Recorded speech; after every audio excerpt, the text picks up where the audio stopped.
Welcome to Let's Talk About Death. I'm Tammy Beilstein. And I'm Sarah Lunsford. And this is Today.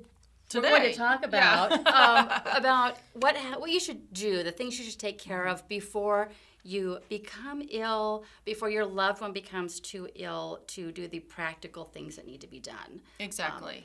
So that you are sort of in the right frame of mind to decide what you may want. Yeah. Some people may want to die sort of in a facility, but 70+% people say they want to die at home. So if you want to die at home, you need to make your wishes known. Yeah. Right? Yeah, and I would say if you feel something may be wrong, or even if you're perfectly healthy, it is a great idea to go and see an attorney, have your will made up, buy life insurance, do those sorts of things, because once you go to the doctor and they say they give you some sort of terminal diagnosis, even if it's Alzheimer's, dementia, cancer, any of those things, you probably will not be able to buy life insurance, or they might say that you are not quite of sound mind to be able to sign the paperwork to have things done the way that you want them done. Exactly. Did you find that when you did this sort of thing? I did this sort of thing a little bit with my dad.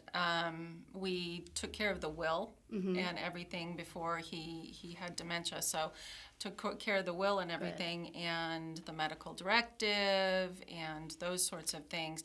But there's all sorts of things that come up. You know, after someone passes away, there's all sorts of these death certificates they tell you to get, and you're not quite sure why you need 20 death certificates. So, and that's because people pass away, they have bills that need to be taken care of, and you have to prove that they have passed away to be able to take care of them if you are the executor of their will. So that's one thing on sort of the backside. But if you have sort of sound mind and you want to kind of take a little bit of weight off of your loved ones, if you're going through the dying process, or you just want to make sure everything is taken care of, the best thing to do is just look at it and say, look, this is going to happen. I mean, the most common thing, what do they say? Death and taxes. Those are like, that's going to happen, death and taxes. Right.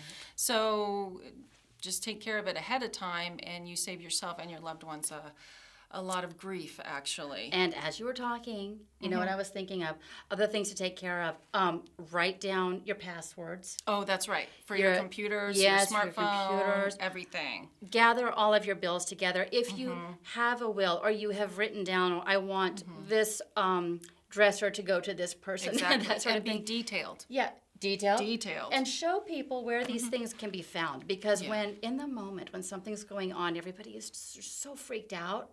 Of course. Yeah, and they're grief-stricken. Yeah, and you need to know where to find these things. There's a really neat book that is called 5 Wishes. Yes. And you can write down all of these things in there. Or you just do it, any place. Put it on the fridge, put it on your nightstand someplace where people can find it. But go through all of that stuff. You're going to have bills that need to be taken care of. People have to know where to find your insurance policies. Know the phone numbers to your boss, the people that are going to need to be informed. Yeah. Your bank. Right. Exactly. And it's, it's kind of creepy to think about it, though.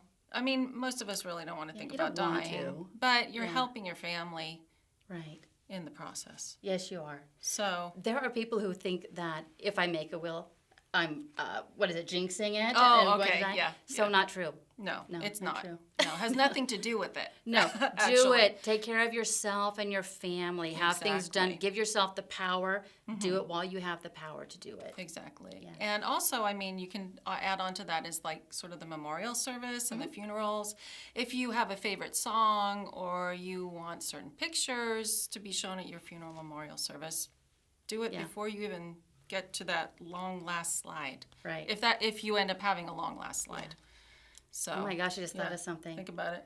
I'm going to have to go through and make a folder of all the photos where I look really good. Good. Yeah. Yeah. Do that. Okay, let's get one of those airbrushing things for our faces. Oh, yeah. We're going to fix ourselves. Photoshop will work as well. So, we're going to make a photo. That way you can control that whole process, and you won't even have to be there. We're going to look good. So, anyway, that's it. That's it for our segment of Let's Talk About Death, and join us again.